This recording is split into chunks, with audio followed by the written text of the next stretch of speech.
Wassalamu ala Rasulillah. Jadi kita sambung dalam bab akidah, insya-Allah. Boleh baca bab akidah. Surat apa? Akidah. Surat 3.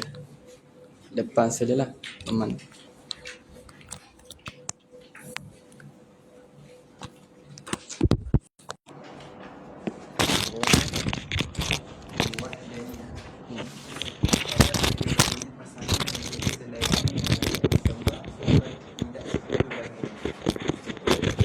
Jadi sekarang ni kita dalam syarahan berkait dengan sifat-sifat Allah yang 13 ataupun sifat 20, samalah, perbahasan yang sama. Jadi dalam mengenal Allah Ta'ala ni, dengan cara kita belajar sifat-sifat Allah Ta'ala, kan? Jadi kita sampai pada syarahan sifat Allah Ta'ala Al-Wahdaniyah. Maka wajib untuk kita yakin Allah Ta'ala itu Maha Esa. Allah Ta'ala Maha Esa pada zatnya, Allah Ta'ala Maha Esa pada sifatnya, dan Allah Ta'ala Maha Esa pada pada apa? Pada perbuatannya. Allah Maha Esa pada zatnya, Allah Maha Esa pada sifatnya, dan Allah Maha Esa pada perbuatannya. Bila mana kita kata Allah Maha Esa pada zatnya, maknanya apa? Zat Allah tidak sama dengan zat makhluk. Zat makhluk ni satu jisim. Kita ni adalah satu jisim. Faham tak? Maka zat Allah Ta'ala bukan jisim. Zat Allah bukan jisim. Allah Ta'ala menciptakan makhluk. Ada makhluk yang dinamakan jisim yang latif, jisim yang halus. Dan ada makhluk yang dinamakan jisim yang kathif, jisim yang kasar.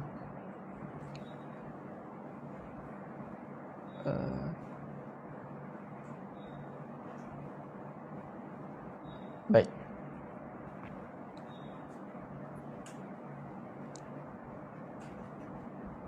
Jadi Allah yang menciptakan jisim, maka Allah Ta'ala bukan jisim. Allah Ta'ala yang menciptakan makhluk yang jisim yang latif, yang halus. Mana apa? Jisim, makhluk yang tak boleh kita pegang dengan tangan. Faham tak?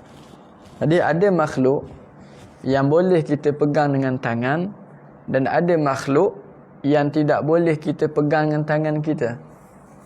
Apa contoh makhluk yang tak boleh kita pegang dengan tangan? Cahaya, udara, kegelapan, malaikat, roh. Ini jisim, kita panggil jisim yang halus. Siapa yang menciptakan jisim halus ni? Allah Ta'ala.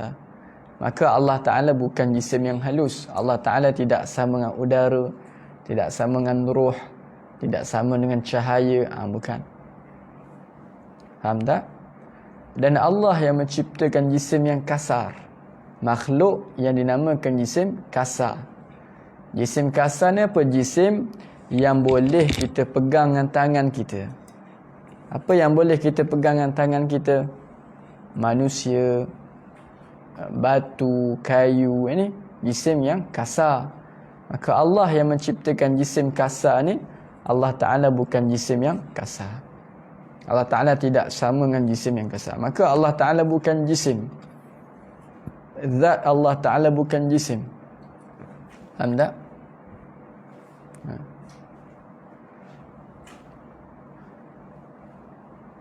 Bila mana sebut zat Allah, makna apa? Haqiqatullah, hakikat Allah. Hanya Allah Ta'ala yang mengetahui hakikatnya. Adapun hakikat kita ni, macam zat kita ni, makna apa? Maka hakikat diri kita ni ada anggota badan. Hakikat kita ni saiz, ukuran. Contoh, zat pokok. Maka hakikat pokok tu apa? Ada batang, ada kayu, ada ranting, ada daun. Faham tak? Maka Allah, zat Allah Ta'ala tak sama dengan zat makhluk. Maka hakikat Allah Ta'ala tidak boleh kita bayangkan, tidak boleh kita gambarkan. Kita yakin Allah Ta'ala ada tanpa kita sifatkan Allah dengan sifat makhluk, tanpa kita menggambarkan Allah Ta'ala. Gitu.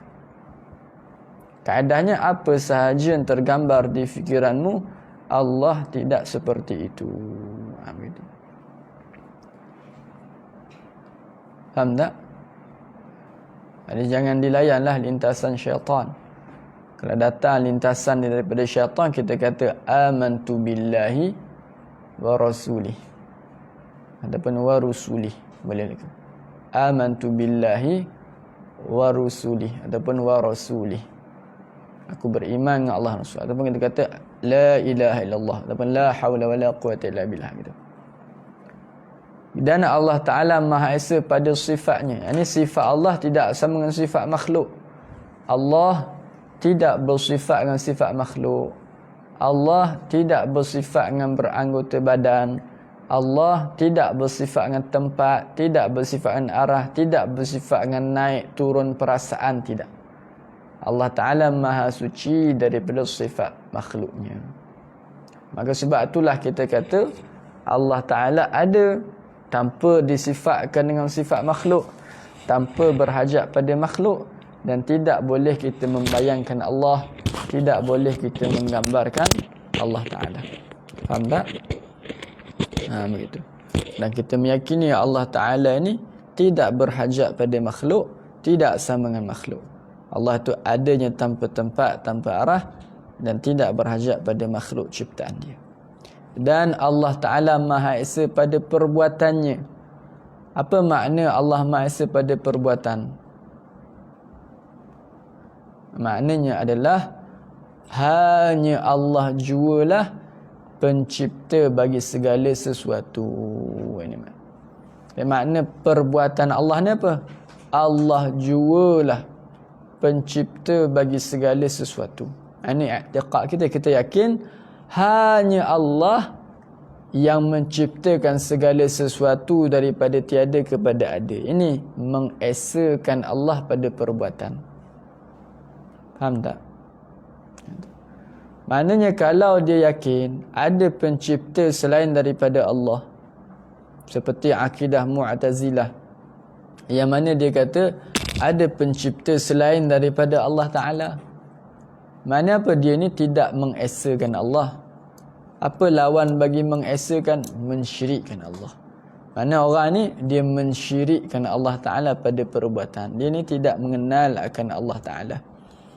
Adapun kita orang Islam, kita meyakini, kita mengesakan Allah pada perbuatannya, itu kita yakin hanya Allah yang menciptakan segala sesuatu. Allah yang menciptakan kebaikan, Allah yang menciptakan keburukan, Allah yang menciptakan ketaatan, Allah yang menciptakan kemaksiatan, Allah yang menciptakan keimanan, Allah yang menciptakan kekufuran. Semua berlaku dengan ciptaan Allah Ta'ala. Faham tak? Begitu. Kenapa kita duk beriman la ilaha illallah, iaitu la khaliqa illallah, tidak ada pencipta melainkan Allah Ta'ala. Jelas. Jadi kalau orang tu dia kata Allah hanya cipta yang baik saja, yang buruk bukan ciptaan Allah, ini syirik kepada Allah Ta'ala. Tidak beriman kepada Allah, tidak beriman dengan rukun iman. Tak sahlah iman dia. Hakikatnya semua perkara berlaku dengan ciptaan Allah Subhanahu Wa Ta'ala berlaku. Semua berlaku dengan kehendak Allah. Apa yang Allah kehendak pada azali untuk ianya berlaku, pasti akan berlaku. Apa yang Allah tidak kehendak pada azal untuk ia berlaku, pasti tidak akan berlaku. Okey. Ada soalan? Ada. Kemudian apa? Al-Qudrah, kuasa. Allah berkuasa ke atas sesuatu yang menerima kewujudan dan tiada satu pun yang dapat melemahkan Allah. Dia Allah Maha berkuasa mengadakan makhluk dan mentiadakan makhluk. Yang menerima kewujudan ni makhluk lah. Makhluk. Ini maknanya. Jadi Allah berkuasa mengadakan makhluk dan mentiadakan makhluk. Dan tidak ada yang mampu melemahkan Allah Ta'ala, tidak. Apa yang Allah kehendak pada azal untuk ianya berlaku, maka Allah berkuasa menjadikan ianya berlaku. Allah berkuasa menciptakan ia. Maka apa yang berlaku ni selari dengan kehendak Allah dan dengan kekuasaan Allah Subhanahu wa taala. Saya ringkasnya lah. Qudrah Allah Ta'ala hanya berta'alluq dengan perkara yang harus pada akal saja. Qudrah Allah tidak berta'alluq, tidak berkaitan dengan perkara yang harus pada akal dan tidak berta'alluq pada perkara yang mustahil pada akal. Tidak.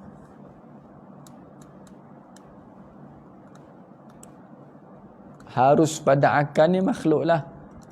Mustahil pada akal ni contohnya adanya anak bagi Allah, itu mustahil pada akal. Kemudian wajib pada akal ni iaitu adanya Allah Ta'ala. Itu akal kita tak terima kalau orang kata tidak adanya Tuhan. Tidak. Di sifat qudrah hanyalah berta'alluq pada perkara yang harus. Kerana sifat qudrah ni mengadakan dan mentiadakan sesuatu. Itu. Mengadakan, mentiadakan makhluk. Kemudian apa? Sifat iradah. Segala sesuatu yang berlaku di dalam alam ini adalah dengan kehendak dan ketentuan Allah, sama ada yang berlaku itu baik atau buruk. Dan Allah pasti terlaksana dan kehendaknya tidak berubah. Al-iradah itu kehendak. Segala perkara yang berlaku di alam ini berlakuan kehendak Allah. Tadi itulah yang saya dah sebut tadi. Semua dengan kehendak Allah Ta'ala berlaku. Kebaikan, keburukan, ketaatan, kemaksiatan, keimanan, kekufuran, hakikatnya semua berlaku dengan ciptaan Allah dan kehendaknya. Begitu. Dan kehendak Allah pasti berlaku, pasti akan terlaksana.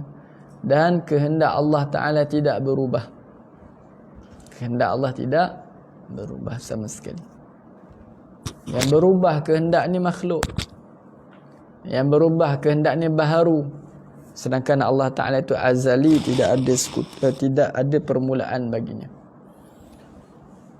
Okay, kemudian apa? Mengetahui. Allah Maha mengetahui segala sesuatu. Tiada sesuatu pun yang tersembunyi daripada pengetahuannya, dan ilmunya tidak bertambah dan tidak berkurang. Allah Ta'ala bersifat dengan sifat ilmu. Dia Allah Ta'ala Maha mengetahui. Allah Ta'ala mengetahui perkara yang telah berlaku, perkara yang sedang berlaku, perkara yang akan berlaku, perkara yang tidak akan berlaku. Sekiranya ia berlaku, Allah Ta'ala tahu juga. Allah tahu perkara yang telah berlaku, sedang berlaku, akan berlaku, yang tidak akan berlaku sekiranya ia berlaku, Allah Ta'ala mengetahui. Contoh seperti permintaan orang-orang kafir. Mereka minta daripada Allah agar dikembalikan mereka ke dunia balik. Mereka kata untuk kami beriman dan beramal soleh. Tapi seandainya dikembalikan mereka ke dunia, mereka tetap dengan kekufuran mereka. Anda. Ini tak akan berlaku dikembalikan mereka ke atas dunia ni. Tidak berlaku. Tapi seandainya berlaku, mereka tetap dengan kekufuran mereka. Allah Ta'ala Maha mengetahui. Gitu.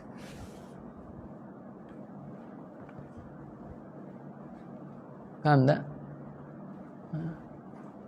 Allah Ta'ala tahu isi hati kita, niat kita, lintasan hati kita. Apa yang akan datang yang kita buat, Allah Ta'ala Maha mengetahui belaka. Tidak ada yang terkecuali daripada pengetahuan Allah. Tidak.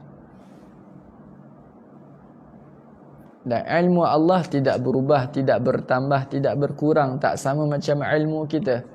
Ilmu kita bertambah dan berkurang. Sebelum kita belajar, kita tak tahu. Lepas kita belajar, kita tahu bertambah ilmu kita. Lama kita tinggalkan pengajian, lupa balik, berkurang balik ilmu. Ini ilmu kita bertambah, berkurang, berubah. Adapun ilmu Allah tidak sama seperti ilmu makhluknya. Jelas? Allah Ta'ala tahu secara umum dan secara terperinci akan ciptaannya. Dan Allah Ta'ala tahu sebelum perkara tu berlaku lagi.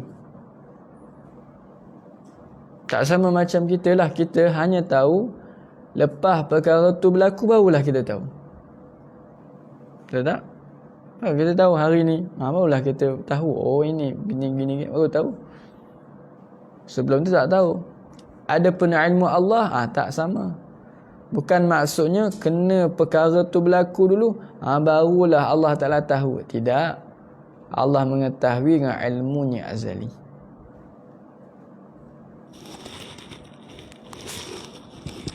Kalau Allah Ta'ala hanya tahu lepas perkara tu berlaku dulu, maknanya ilmu Allah tu berubah. Ilmu Allah tu bertambah, berkurang macam kita. Mustahil. Ya Rabb. Kemudian apa? Al-Hayat, hidup. Al-Hayat. Dengan hidup dan hidup Allah tidak seperti hidup makhluk. Allah hidup tanpa roh, darah, daging atau jantung. Allah hidup dan tidak mati. Al-Hayat, iaitu Allah Ta'ala bersifat dengan sifat hidup. Hidup Allah tak sama macam hidup kita lah. Allah hidup bukan dengan ruh, bukan dengan jasad, bukan dengan udara, darah, saraf dan sebagainya, tidak. Tapi hidup Allah Ta'ala tidak sama dengan hidup kita. Okey. Jadi saya teringat sifat itu sifat harus, sifat mustahil ni lawan sifat harus. Contoh, sifat hayat lawannya mati, maka mustahil Allah Ta'ala mati. Sifat qudrah, kuasa, lawannya lemah, kemustahil. Itulah seterusnya. Mengetahui lawannya jahil, maka mustahil Allah Ta'ala itu jahil, tidak.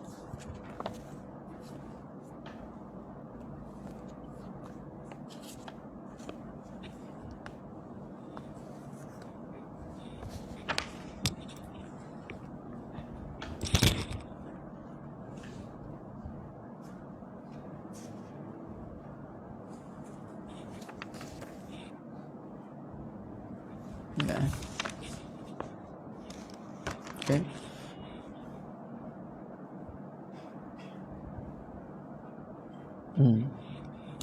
Baik.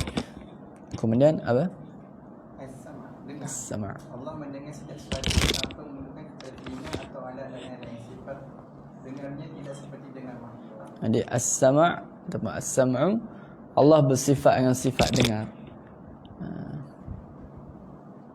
Sifat dengan Allah ni tak sama macam kita. Kita mendengar berhajat pada alat, berhajat pada anggota. Kita dengar dengan telinga, berhajat pada telinga, gendang telinga sihat, baru boleh kita dengar. Berhajat pada alat dan anggota, ini dengar kita. Adapun Allah Ta'ala bersifat dengan sifat dengar tanpa berhajat pada alat dan anggota. Tak sama dengan kita. Allah Ta'ala maha suci daripada beranggota badan. Allah Ta'ala mendengar akan segala sesuatu. Kalaulah Allah, ini dalil akalnya, kalaulah Allah tidak bersifat sifat dengar, maka maknanya Allah Ta'ala itu tuli.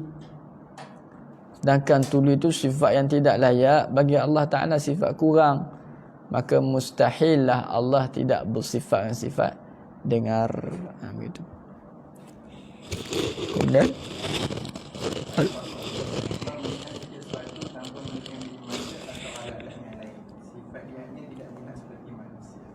sama jugalah Allah maha melihat. Allah melihat tak sama macam kita. Kita melihat berhajat pada alat, berhajat pada anggota.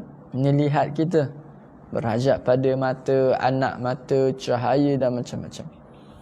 Adapun Allah melihat, maha melihat, tidak berhajat pada alat, tidak berhajat pada anggota. Tak berhajat pada mata dan selainnya. Terakhir, Baik al-kalam. Firman kalam Allah bukan dengan menggunakan lidah dan berbibir. Kalamnya tidak seperti percakapan manusia. Kalamnya bukan dengan huruf, suara atau bahasa. Kalamnya seperti sifat-sifatnya yang lain yang tiada permulaan dan tiada tamatnya. jadi sifat kalam Allah. Allah Ta'ala bersifat dengan sifat kalam. Yang mana sifat kalam Allah ni tak sama dengan makhluk. Allah Ta'ala bersifat dengan sifat kalam yang azali dan abadi. Yang mana sifat kalam Allah ianya bukan dengan huruf, bukan dengan suara, bukan dengan bahasa. Tidak. Tak sama macam kita. Allah Ta'ala bersifat dengan sifat kalam yang ianya azali dan abadi, yang ia bukan huruf, bukan suara, bukan bahasa. Nabi Musa mendengar kalam Allah yang azali, yang ianya bukan huruf, bukan suara, bukan bahasa, dan tidak boleh kita menggambarkan ia. Mana kaedahnya tu? Apa yang kita gambarkan pada benak fikiran kita tentang kalam Allah, maka kalam Allah tidak seperti itu. Faham tak? Habis itu. Okey. Kemudian boleh baca? Naam. Nabi ialah seorang yang kepadanya wahyu diturunkan Rasul sebelumnya dan disuruh untuk menyampaikannya.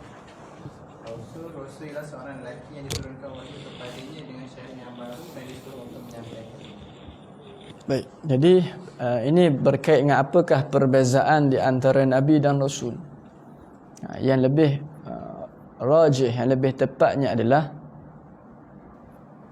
Nabi dan Rasul ni kedua-duanya diperintahkan untuk menyampaikan wahyu. Baik Nabi ataupun Rasul, kedua-duanya diperintahkan untuk menyampaikan wahyu. Jadi yang berbezanya apa? Yang berbeza adalah Nabi diwahyukan dengan syariat yang Rasul yang sebelum. Faham tak? Nabi ni dibawa syariat Rasul dulu-dulu. Rasul sebelumnya lah. Tidak diwahyukan syariat yang baru. Adapun Rasul diwahyukan dengan syariat yang baru. Gitu. Tidak diwahyukan dengan syariat Rasul yang sebelumnya. Maaf. Rasulnya diwahyukan syariat yang baru. Ini Rasul. Dia tidak membawa syariat Rasul yang sebelum. Faham tak? Tapi dua-duanya membawa agama Islam. Semua Nabi, semua Rasul, mereka membawa agama Islam. Daripada Nabi Adam sampailah kepada Nabi kita Muhammad sallallahu alaihi wa alihi wasallam, agama semua Nabi Rasul ni adalah agama Islam. Faham tak? Nabi Ibrahim beragama Islam. Hanif tu bukan dengan makna selain agama Islam, tidak. Tapi Nabi Ibrahim ni berpegang dengan ajaran yang lurus, yakni agama Islam. Nabi Ibrahim tu beragama Islam. Nabi Musa beragama Islam, Nabi Isa beragama Islam, Nabi Adam beragama Islam. Semua Nabi membawa agama Islam dan mereka beragama Islam. Nabi dan Rasulullah semuanya beragama Islam. Cuma yang berbeza pada Rasul syariat mereka. Hukum hakam mereka berbeza. Faham tak? Contoh pada syariat Rasul yang terdahulu, boleh berkahwin sesama adik-beradik yang berlainan perut. Kan? Boleh. Pada syariat mereka boleh saja, sah saja, tidak berdosa. Syariat Nabi Muhammad tak boleh. Gitu. Berbeza pada sudut syariat. Faham ke? Ada soalan? Okey, terus. Sifat-sifat Nabi, sifat wajib, benar, amanah, bijaksana, tidak melakukan perbuatan yang keji seperti melihat perempuan ajnabi dengan syahwat. Bohong, yang bodoh, melakukan perbuatan yang keji seperti melihat perempuan ajnabi dengan syahwat. Nah, jadi sekarang ni kita masuk tentang sifat-sifat yang wajib atas bagi para nabi lah, nabi dan rasul lah. Okay. Nabi berapa? 124,000 nabi. Rasul 313. Ini menurut pendapat yang menyebutkan bilangannya. Ada pendapat kata kita tidak tentukan berapa. Begitu. Cuma ada pendapat yang mengatakan ditentu. Nabi 124,000, Rasul 313. Begitu. Dan di sini la ilaha illallah. Ya.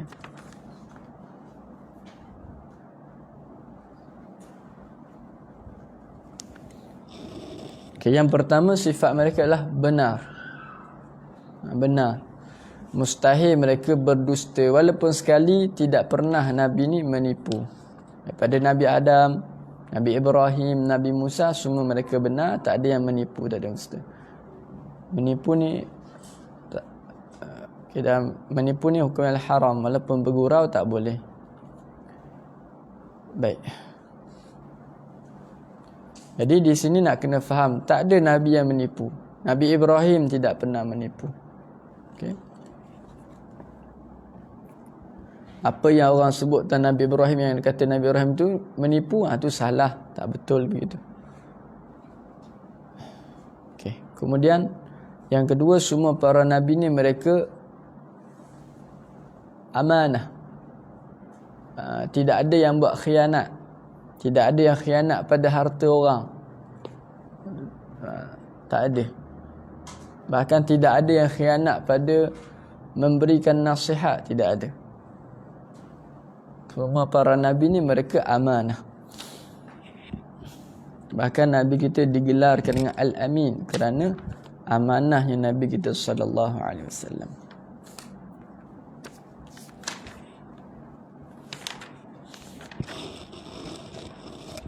Okey. Kemudian semua para nabi ni mereka bijaksana. Kan? Mereka bijaksana ataupun cerdik. Mustahil mereka bebal, mustahil mereka bodoh.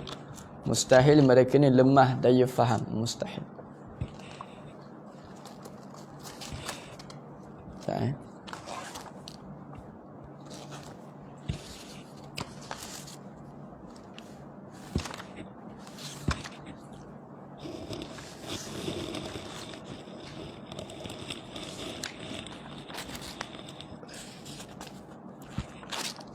Okey. Saya nak cari ni. Okey.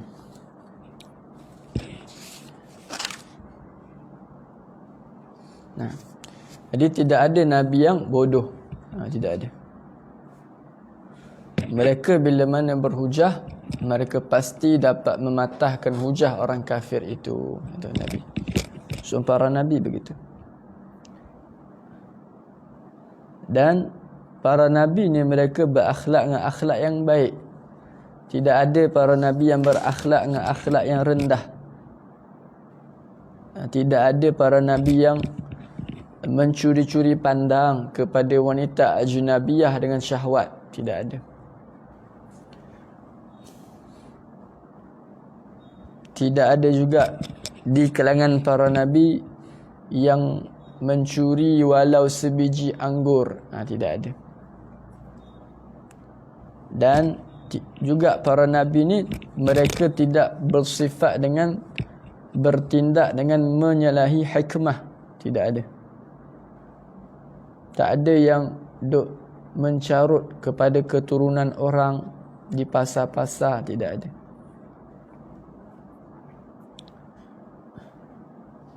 Dan semua para nabi mereka berani. Tidak ada yang pengecut. Tidak ada. Dan laginya semua para nabi ni mereka tidak berlaku pada mereka sesuatu yang menyebabkan manusia lari daripada menerima dakwah. Seumpama penyakit yang keji, penyakit yang menjijikkan, yang menyebabkan orang lari. Contoh apa? Keluar ulat daripada badan. Maka tak berlaku pada Nabi perkara begitu. Maka tak betul kisah yang sebahagian orang sebarkan tentang kisah Nabi Ayub. Ada sebagai orang dia kata Nabi Ayub dahulunya dia ni ditimpa dengan penyakit sampai keluar ulat daripada anggota badan dia. Itu salah, tak betul. Faham tak? Memang Nabi Ayub ditimpa dengan penyakit selama 18 tahun seperti disebut dalam hadis yang sahih. Tapi penyakit itu bukanlah penyakit yang menyebabkan sampai keluar ulat, tidak. Faham tak?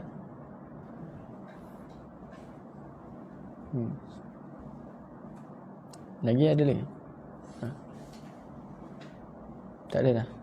Okey, sebelum tu, dan semua para nabi ni mereka terpelihara daripada kekufuran dan kesyirikan sama ada sebelum dan setelah kenabian.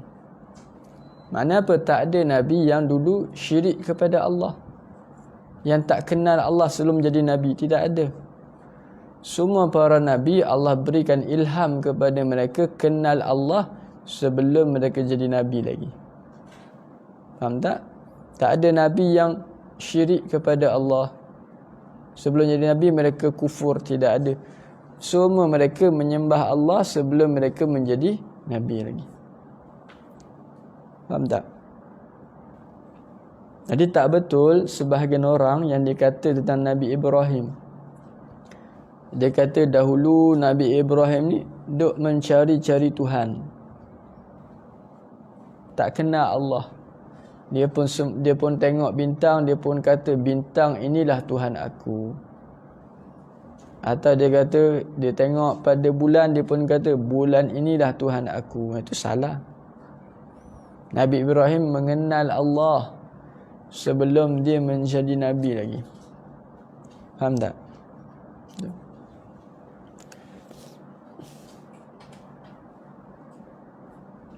Dan semua para nabi terpelihara daripada dosa besar. Tak ada nabi yang berazam untuk buat zina. Maka Nabi Yusuf tidak pernah berkehendak buat zina, tidak. Faham tak? Dan semua para nabi terpelihara daripada dosa kecil yang menunjukkan kerendahan pada si pelakunya. Contoh, mencuri sebiji anggur. Okey, habis itu tentang nabi. Kemudian ada lagi bab riddah. Ada soalan? InsyaAllah. Boleh lagi? Kau apa dah? 12.30. Ya.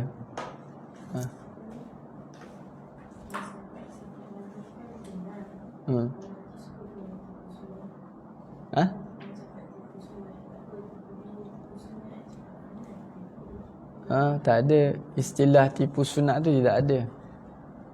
Memang ada ada tipu yang boleh, tapi contoh pada apa? Pada memperbaiki hubungan di antara dua pihak, ataupun tipu untuk kita nak menutup aib kita. Boleh tipu, tapi tak ada istilah tipu sunat.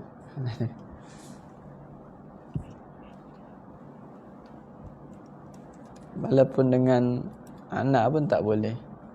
Contoh dia kata, kamu buat ni nanti bagi mainan, dalam hati tak nak beli pun, tak boleh.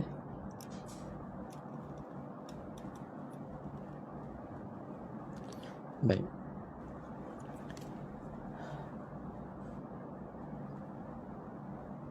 Boleh baca. Ini bab yang terakhir dalam bab akidah ni lah.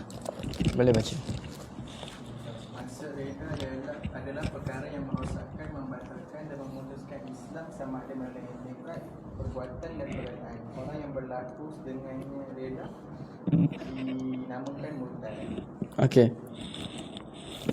Sekarang ni kita masuk dalam satu bab yang penting dalam bab akidah, iaitu apakah perkara-perkara yang menyebabkan seorang ni keluar daripada agama Islam, yang kita nak panggil, dinamakan sebagai riddah. Babur riddah. Bab ini sangat penting untuk seorang tu tahu. Untuk apa? Untuk dia menjaga nikmat Islam dia itu. Kalau orang tu dia tak belajar bab ini, boleh jadi dia buat perkara yang sebenarnya merosakkan Islam dia tanpa dia sedar. Rugilah dia. Okey, terus.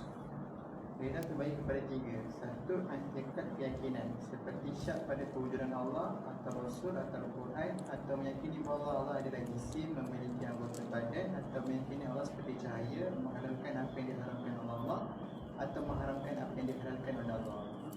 Yani yang pertama, riddah ataupun kita biasa sebut murtad. Orang yang buat riddah ni kita panggil orang yang murtad. Gitu.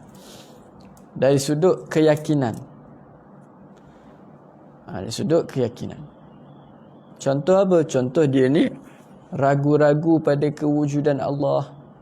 Dia ragu-ragu pada Quran. Dia ragu-ragu pada hari qiyamah. Faham tak? Okey, itu menyebabkan dia keluar daripada Islam. Atau apa dia meyakini Allah tu cahaya. Dia kata Allah tu adalah satu cahaya yang putih. Kalau orang ni tidak kenal Allah. Atau dia meyakini Allah tu satu jisim, ada baginya anggota badan, duduk di atas arash ataupun duduk di langit, maka juga dia tidak mengenal Allah Subhanahu wa taala. Dan kemudian apa kat situ dia apa lah tu apa? Yang ni dia menghalalkan. Bukan maksud, maaf sebelum tu, bukan maksud dia maknanya kalau berlaku pada salah satu daripada ni lah, bukan maksud kena barulah, tidak. Ada salah satu saja, maka rosak Islam dia. Okay. Walaupun dia tak niat keluar Islam. Contoh yang terakhir ni, dia menghalalkan apa yang haram, yang mana keharaman perkara itu ianya diketahui dalam agama secara darurah, secara daruri, ianya haram, dan ijma' ulama' haram. Maknanya dia begini, orang ni dia tahu ianya haram, faham tak? Yang mana keharaman itu ianya ijma' ulama', tak ada khilaf. Dan keharaman itu ianya maklum di kalangan masyarakat, masyarakat tahu, orang awam, orang alim ke tahu bahawanya ianya haram.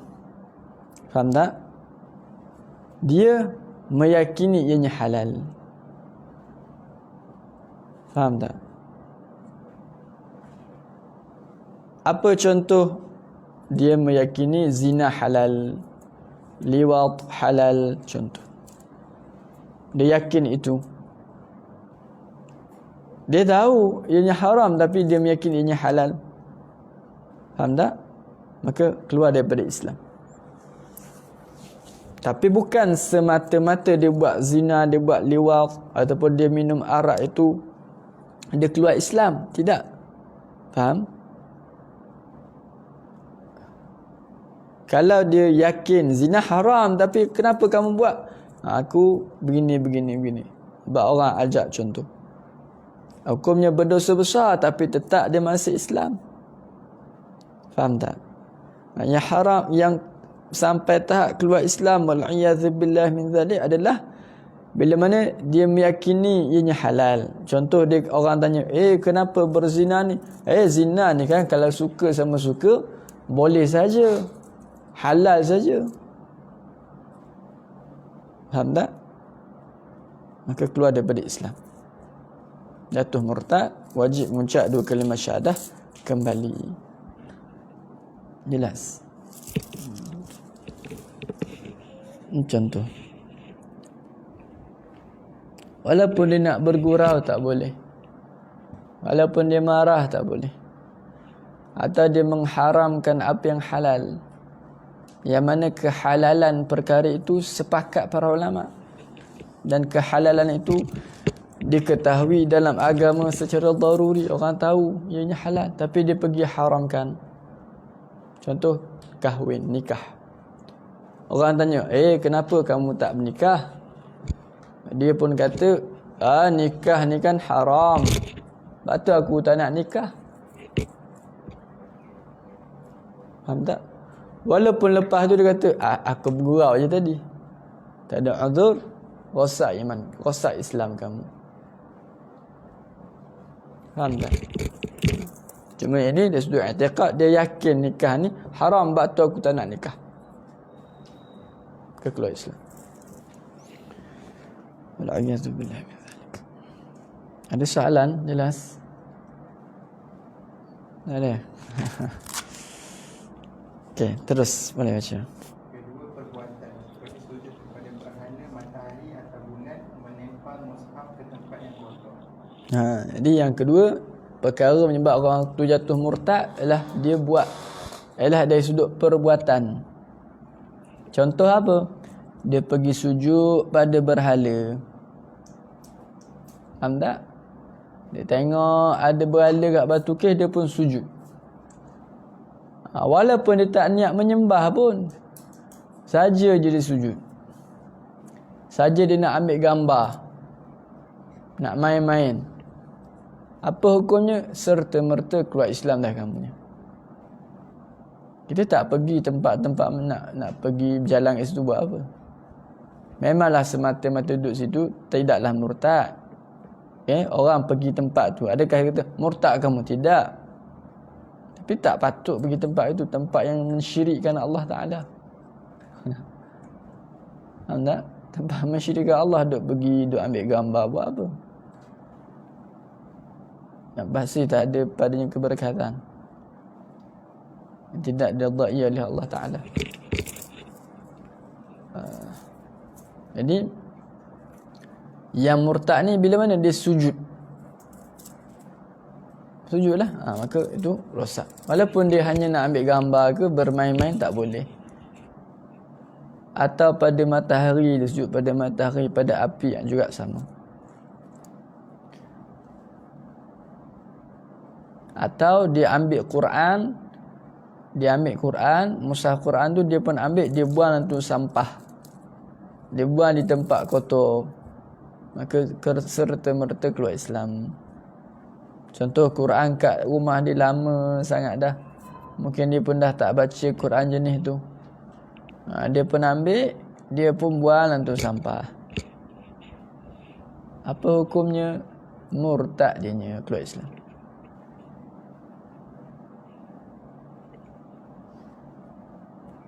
Jelas?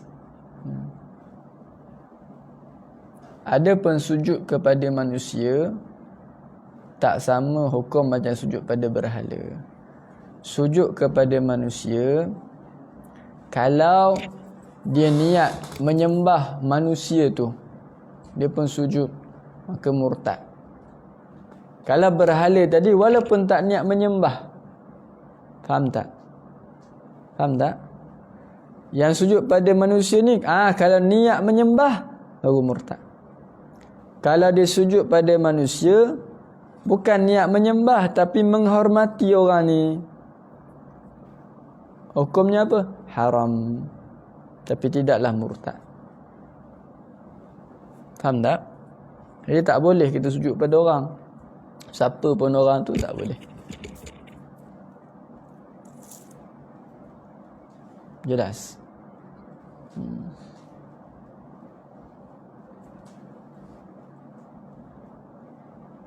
Okay. Kemudian yang ketiga, sudut yang ketiga,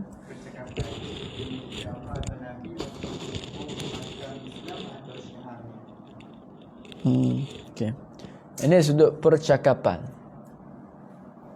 perkataan lah.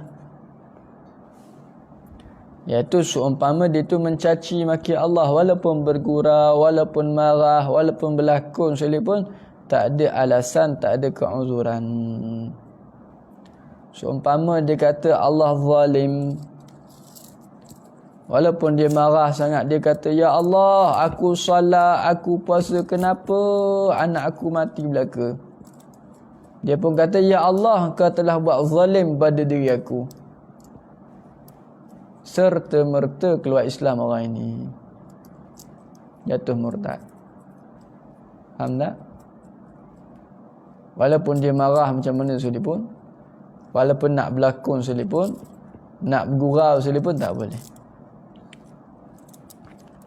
Atau dia caci maki Islam, dia caci maki hukum syarak, dia kata, hukum apa macam ni, hukum yang teruk, hukum Islam ini. Faham tak? Baik Islam. Contoh dia mencaci hukum faraid. Dia mencaci hukum faraid, pembahagian harta pusaka. Baik Islam. Atau dia mencaci hukum keharusan berpoligami contoh. Walaupun dia tidak bersetuju, dia tak nak suami tu kahwin lain, tapi jangan dia caci maki hukum itu. Ataupun dia mencaci hukum keharusan cerai pada tangan suami, bukan pada tangan isteri. Tak boleh. Faham tak? Tak boleh mencaci maki hukum Islam. Dia mencaci maki salat contoh. Dia mencaci maki puasa Ramadan. Adapun dia kata, solat ni mana wajib dah sekarang. Mana solat ni, mana fardu tak wajib dah pun. Tak payah solat fardu pun tak apa, sebab tak wajib dah zaman sekarang. Walaupun dia kata tu dengan niat bergurau, maka keluar Islam. Faham tak? Keluar Islam. Jelas. Atau dia mencaci maki Kaabah, dia mencaci maki zakat, dia mencaci maki puasa Ramadan, tidak dibolehkan. Mencaci maki malaikat, dia kata bila mana malaikat tu cabut nyawa dia, dia kata malaikat ni bodoh belaka. Sebab apa cabut nyawa anak aku? Kenapa cabut nyawa anak aku? Wal-'iyadzu billah min dzalik. Keluar Islam. Berlakon pun tak boleh. Bagaimana dia boleh terfikir untuk berlakon caci maki Allah?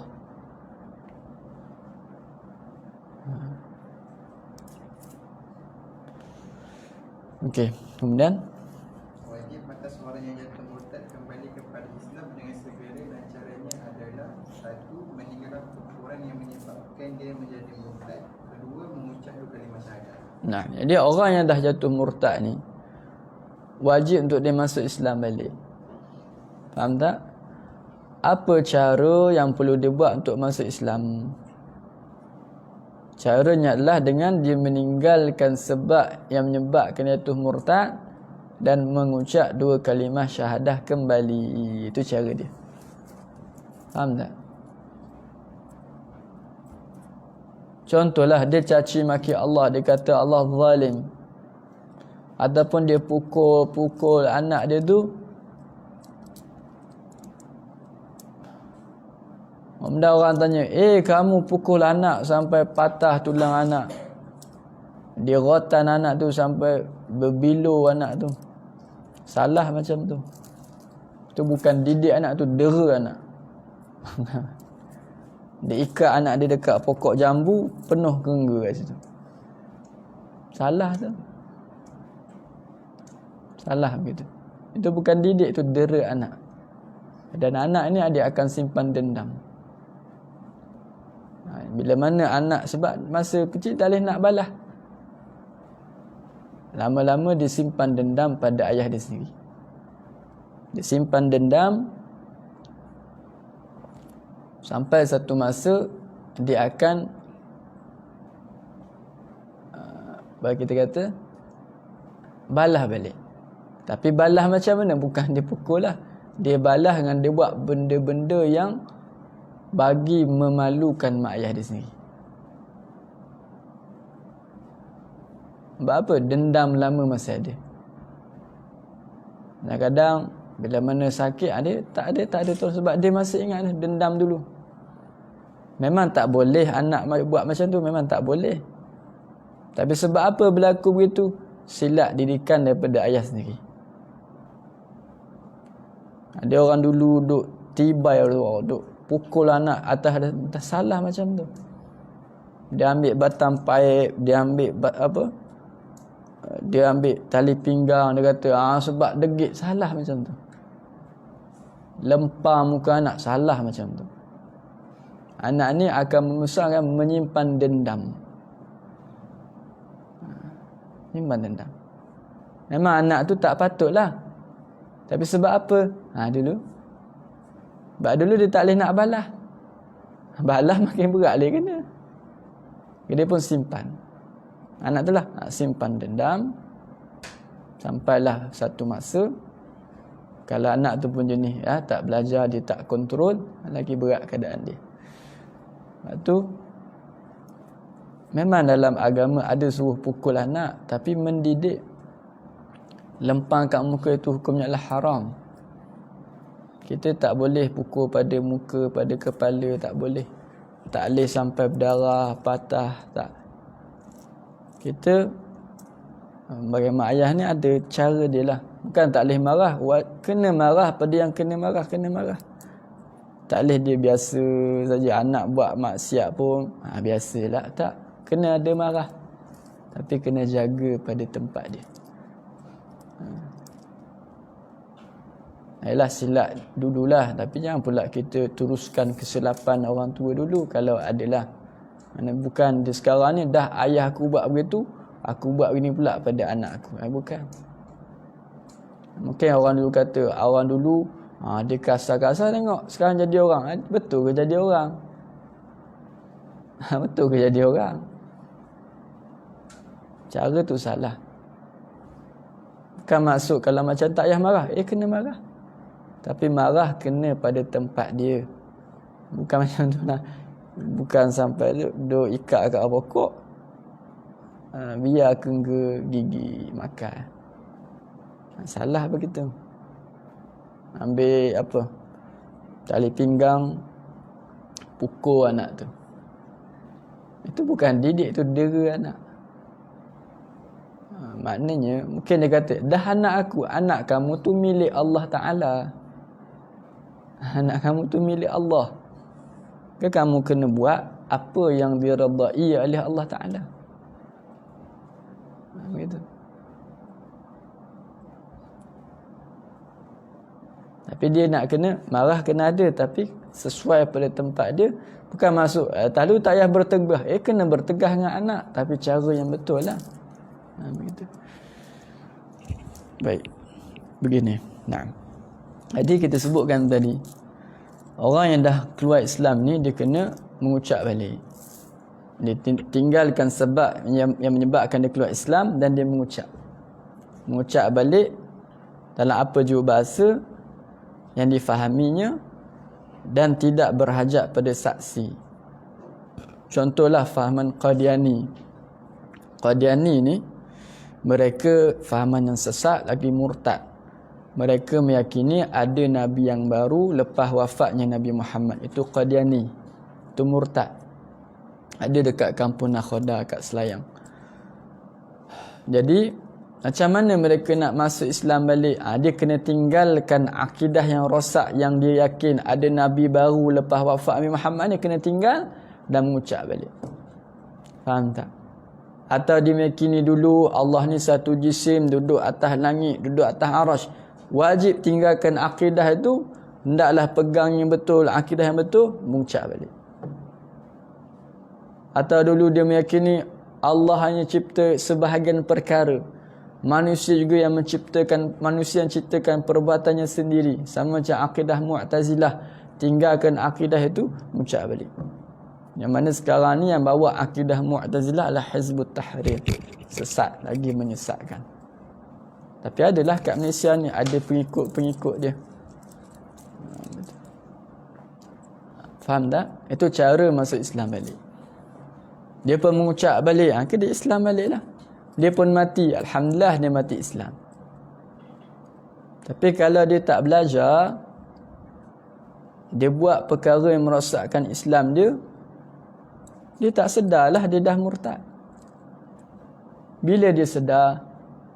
Nak mati baru sedar. Sebab apa baru sedar masa nak mati? Sebab malaikat datang nak cabut nyawa, kata pada dia ni, celakalah kamu wahai musuh Allah. Baru sedar. Selama ni duk ibadat siang malam tu, kamu tidak mengenal Allah. Kamu ni kufur kepada Allah. Ibadat kamu tak diterima oleh Allah Ta'ala. Tapi baru sedar. Sebab apa baru sedar? Belajarnya tidak. Sebab apa tak belajar? Atas alasan tak ada masa. Tu masa buat apa? Selapang buat apa? Selapang buat benda tak ada faedah untuk akhirat. Main game 4-5 jam. Tengok cerita 4-5 jam juga. Main Facebook 4-5 jam juga. Habis 24 jam dia tu. Duduk berjalan 4-5 jam juga. Silap jalan dia. Rugilah. Tapi dengan ilmu ni dapat jaga kita. Jaga kita atas dunia, jaga kita dalam kubur, jaga kita ke akhirat. Ilmu ni lah. Bukan game yang akan jaga kita. Bukan. Duk berhabis masa pada game, dapat apa manfaat untuk akhirat? Tak ada manfaat. Merugikan akhirat. Merugikan akhirat dengan kurian sangat masuk. Bahkan kita ni bila mana dihadapkan di hadap akhirat, kita dilihatkan pada kita asar yakni tanda-tanda kebaikan daripada amal soleh kita. Maka orang bila mana tengok, oh Masya Allah. Tapi apa yang dia akan kata, ya laitani, alangkah baiknya kalau aku buat lebih banyak daripada ni lagi. Tapi hari tu tak ada dah lah. Maknanya dia nampak tengok, Masya Allah, dapat dah kebaikan dia tu. Daripada amal yang, kebaikan daripada amal yang dilihat itu. Tapi apa yang dia kata? Dia kata, oh alangkah baiknya kalau aku buat lebih daripada ni lagi. Tapi tak ada dah lah penyesalan pada hari tu. Lagi-lagi bahaya menyesal pada atas dosa yang dia buat dia ada di atas dunia. Tapi menyesal ke akhirat tak ada lah. Rugi saja. Begitu. Jadi terutamanya ilmu ini, ilmu tauhid ini tak boleh seorang tu tinggal. Okey. Baik. Dan saya sebut tidak berhajat pada saksi. Ini contohlah. Dia ni dulu ikut Qadiani ni, yang meyakini ada Nabi baru lepas wafat Nabi Muhammad ni. Dia pun datang belajar, dia mengaji. Baru dia tahu, ini akidah yang kufur ni, akidah murtad ni. Apa dia kena buat? Contoh dia duduk sini, ngucaplah seorang dia. Bukan masuk nak kena pergi pejabat agama, duk pergi jumpa Tok Imam, tak payahlah. Mengucap segera 2 kalimah syahadah, Islam lah kamunya. Alhamdulillah. Faham tak? Gitu. Habis. Ya.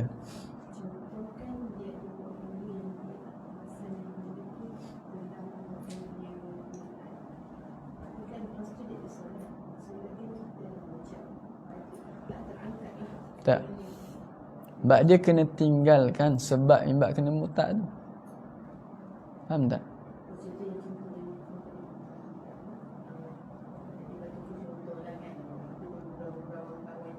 Yes. Tak dikira. Sekarang ni dia mengucap untuk masuk Islam. Untuk masuk Islam balik. Tak lah.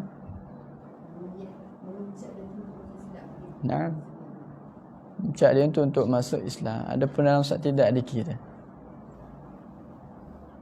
Sebab dia kena tinggalkan. Dia kena tinggalkan apa yang perkara yang menyebabkan yang dia jatuh murtad tu, dia kena tinggalkan. Dia kena mengucap balik untuk masuk Islam tu.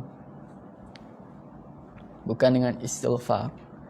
Walaupun dia istighfar 1000 kali sekalipun tak masuk di Islam. Tak masuk Islam. Atau rugi tu. Rugi sama-sama. Sebab tu dalam hadis Nabi kata apa? Innal abda la yatakallamu bil kalimati la yara biha ba'sa yahwi biha fin nari 70 kharifa. Nabi kata apa? Boleh jadi ada seorang hamba ini mengucapkan satu ucapan yang sebenarnya ucapan itu mudaratkan Islam dia, menyebabkan dia keluar Islam, tapi dia tak rasa pun ada mudarat. Faham tak? Tak rasa pun ucapan tu merugikan, tak rasa. Apa kesan dia? Yahwi biha finnari 70 kharifa. Ini orang ini akan dihumbankan ke dalam api neraka Allah Ta'ala yang jarak untuk sampai ke dasarnya itu 70 tahun perjalanan. Faham tak? Yang mana nak sampai ke dasar 70 tahun perjalanan ni, dasar neraka itu hanya khusus untuk orang kafir sahaja. Orang Islam yang dimasukkan neraka dulu, yang fasik tu kan, sebahagiannya yang masuk neraka tu, mereka tak sampai ke dasar. Tapi azab tu memang azab, tapi tak sampai ke dasar. Jadi Nabi sebut ni, apa yang kita faham? Innal abda takalam bil la yara biha ba'sa. Dia tak rasa pun ada mudarat. Sebab mungkin sebabkan kejahilan dia, pastilah. Sebab dia marah tadi, sebab dia berlakon, sebab nak bergurau. Dia kata biasalah, contohlah kita sebut. Aku, ataupun yang lagi berat, dia kata aku bukan niat keluar Islam pun. Bukan kena niat dulu.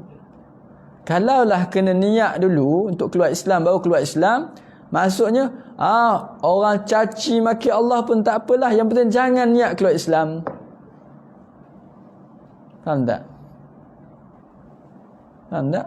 Mana kalau orang tu caci maki Nabi, tanya, kamu ada niat tak? Tak niat, Islam lagi lah. Bukan. Mana dalam hadis faham ni? La yara biha ba'san. Dia tak rasa pun ada mudarat, tapi apa kesan dia? Dilemparkan neraka, ke dasar neraka. Apa? Rosak iman dia. Walaupun bergurau, marah, berlakon, maka tidak ada uzur padanya. Tidak ada uzur. Terutamanya marah ataupun bergurau, dia kena jagalah. Kita nak bergurau boleh, tapi kena pada tempat dia. Ada orang baru ni viral, tak ada lama dah, tapi ada ustaz tu dia komen tentang tu. Pada time tu Twitter aktif lagi. Sekarang dah tak main Twitter dah, thread kan sekarang. Di dalam Twitter tu ada orang dia mempermainkan ayat Quran. Dia buat nama wifi dia Alam Nashrah Laka Sadrak. Dia buat dalam tulisan Melayu, kod English, dia buat begitu. Rock, dia buat ROCK macam tu. Nak bergurau. Kemudian ada orang balas. Orang balas apa? Wa wadakna. Orang balas. Tulis kod Melayu pula. Bergurau. Boleh tak? Tak boleh. Kamu dah mencela, kamu dah menghina ayat Quran. Apa kesan dia? Keluar Islam. Atau ada orang kata, tak apalah bergurau je. Perkara ini bukan untuk buat gurauan. Dulu juga viral, ada orang buat video AI lah. Video duduk dalam neraka. Sambil pegang handphone pada dia lah. Tengok sekarang hari pertama waliyatu billah min zalik, kami dalam neraka. Bergurau tentang neraka begitu. Keluar Islam. Seumpama dia kata, kita masuk neraka ni tak ada apa pun. Kita masuk neraka, kita duduk relax, panaskan badan. Keluar Islam. Walaupun dia kata, aku bergurau je. Atau dia kata, aku tak tahu pun hukum orang begini keluar Islam. Tak ada uzur. Tak ada uzur. Tak tahu sebab apa tak tahu tu? Tak belajar. Dan ilmu ni bukan ilmu besar ni. Ilmu wajib untuk belajar. Ilmu sekolah rendah. Tapi sampai ketua dia tak belajar.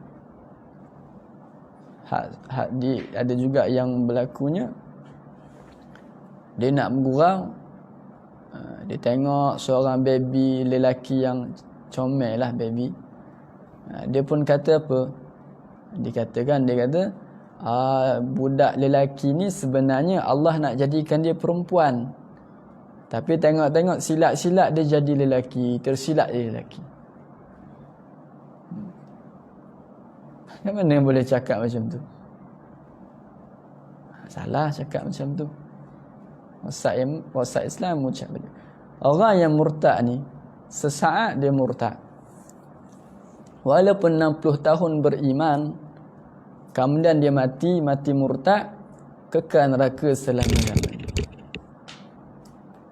Walaupun kita kira beriman lagi lama, walaupun begitu, 10 saat seminit kamu murtad, matikan oleh Allah Ta'ala, maka walaupun 60 tahun dulu kamu beriman, tapi mati akan murtad, kekal neraka selama-lamanya. Faham tak? Samalah juga orang yang 60 tahun kufur kepada Allah, sesaat dia beriman, dia mengucap 2 kalimah syahadah, tak sampai sehari besok mati, syurga Allah Ta'ala. Faham tak? Ada syurga Allah Ta'ala. Ada orang yang ini, ada juga orang yang ini. Sebab tu yang kita alhamdulillah akhirnya Islam ni, jagalah nikmat Islam daripada perkara yang merosakkan ia. Bab ni ramai orang tak belajar. Bukan kita kata orang tak belajar ilmu agama ni murtad, bukan. Tapi bahaya tak belajar. Jadi nak tahu macam mana salah mana betul kalau tak belajar, tak dapat tahulah. Begitu. Dan orang yang murtad ni, semua pahala kebajikan dia buat habis terhapus belaka, walaupun dia masuk Islam balik. Contoh tadi, dia kata Allah zalim, Allah uji dia, meninggal anak, meninggal orang dia kasih, sakit dia, hilang harta benda.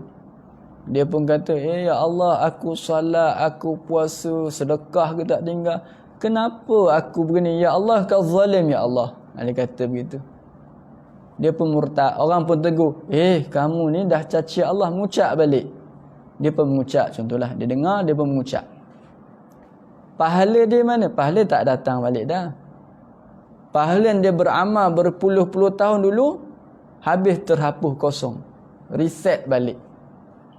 Walaupun dia masuk Islam balik, pahala tak datang balik. Tapi alhamdulillah lah dia masuk Islam balik, cuma pahala tak ada dah. Dosa-dosa tak hilang, dosa kekal bersama dengan dia. Walaupun dia masuk Islam balik, melainkan lepas tu dia bertaubat pada Allah atas dosa-dosa itu, okeylah, dia ampuni. Faham tak?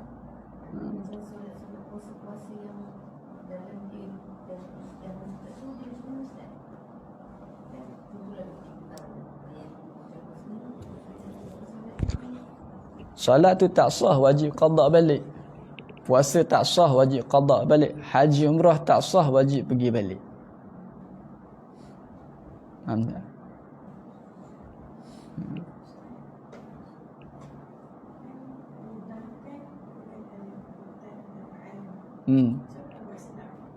Ha?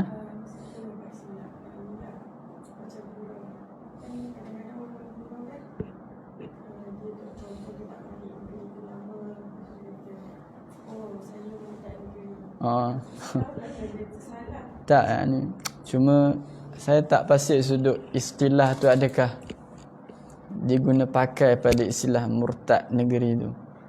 Faham tak? Cuma yang kita bahas ni adalah murtad dengan maksud yang ini. Cuma Allah lah adakah maknanya kalau itu saya tak pasti naik isu itu.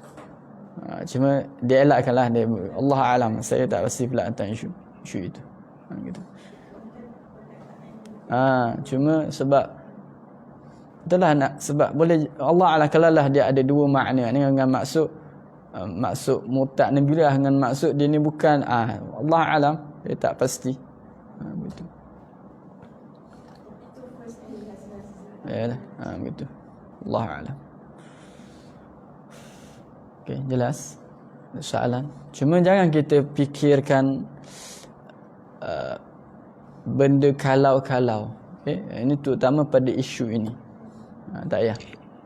Macam mana kita alhamdulillah dah selesai dengan cara yang kita buat dan kita jaga yang akan datang tu. Kalau maaf. Kalaulah kita tahu memang ingat sungguh-sungguh, contoh semalam baru orang tu caci maki Allah, hari ni baru dia belajar, mana memang dia tahu dia ada buat itu, segeralah dia mengucap. Tapi yang dia tak tahu, dia tak confirm, tak payah duk sibukkan fikir tak payah. Okey, begitu. Okey, faham. Dan kita terkadang datang macam-macam lintasan daripada syaitan, maka kita kuatkan diri kita dengan zikir, dengan zikrullah. Banyak akan sebut tahlil la ilaha illallah, itu menguatkan yakin dan ma'rifah kita. Ada orang yang dipengaruh waswas ni, cuba untuk ada satu orang datang pada ulama, dia sebutlah dia ada waswas, ulama suruh baca 4,000 kali. Dia baca selama 3 hari, 4,000 kali setiap hari, sembuh dia daripada waswas. Itu zikir la haula wala quwwata illa. Sibukkan ini. Orang dipengaruh penyakit waswas, habiskan masa dengan baca la haula wala quwwata illa billah. Habiskan masa. Dan minta daripada Allah Ta'ala diberikan kesembuhan atas penyakit itu.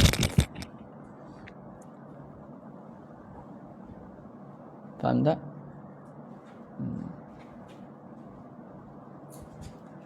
Ada soalan? Dah habis tentang bab riddah.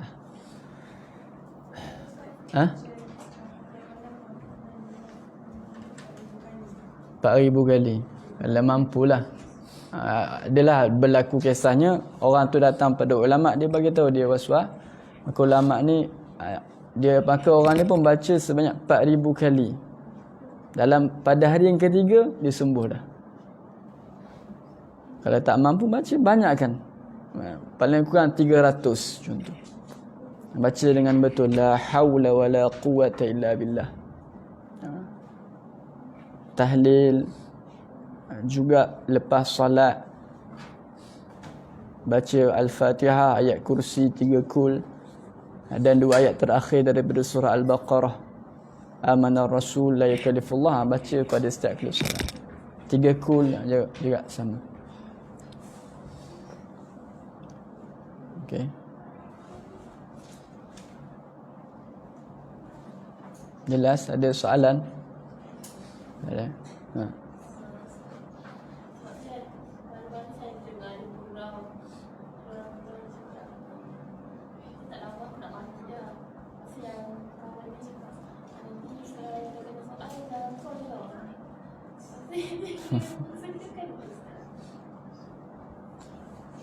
Allah, tak patutlah dia bukan begitu. Allah alam. Cuma tak perlulah bergurau-gurau begitu. Cuma Allah alam, saya tak pasti. Gitu.